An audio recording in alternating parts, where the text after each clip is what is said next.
এই যে দেখো, ওরা জল নিয়ে যাচ্ছে, আমরা হচ্ছে পৌঁছবো। এই ভিডিওটা আগের ভিডিওতে দিতে মনে নেই, তাই জন্য এই ভিডিওতে দিয়ে দিলাম।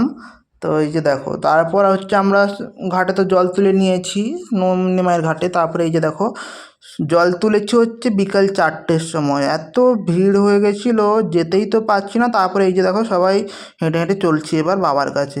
তারপর পুরো রাস্তা ভিডিও করতে পারিনি। ডাকাতকালী মন্দির কিন্তু এখনও আমরা পৌঁছোইও নি।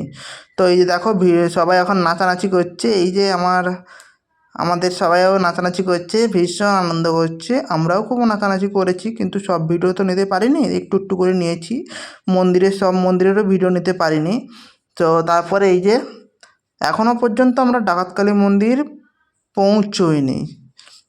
এই যে দেখো, এখন আমরা একটু বিশ্রাম নিচ্ছি, কারণ অনেকটা হেঁটে হেঁটে এসছি, তাই একটু বিশ্রাম নিচ্ছি। সবাই কে হারিয়েও গেছে, তারা শুধু ফোন করছে, চুপচাপ দাঁড়িয়ে আছি।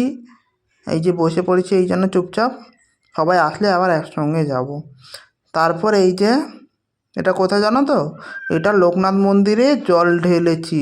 সকাল কটা বাজে, ছটা মতন বাজে। এই যে পুরো মন্দিরে ভিডিও নিতে পারিনি, বিশ্বনাথ মন্দিরে, ডাকাতকালী মন্দিরে ভিডিও নিতে পারিনি। তারপরে এই যে লোকনাথ মন্দির পেরিয়ে তারপরে অনেক জ্যামের পর এই যে তারকেশ্বরের গেটে ঢুকে পড়েছি। দেখো শুধু জ্যামটা দেখো, তারকেশ্বরের ভেতরের মানে সবাই এবারে জল ঢালবে তাই জন্য। তো দেখো কত লাখ লাখ মানুষ, দেখো শুধু ভিড় করেছে দেখো। তো ভিডিওটা কেমন লাগলো অবশ্যই তোমরা কমেন্ট করে জানাবে।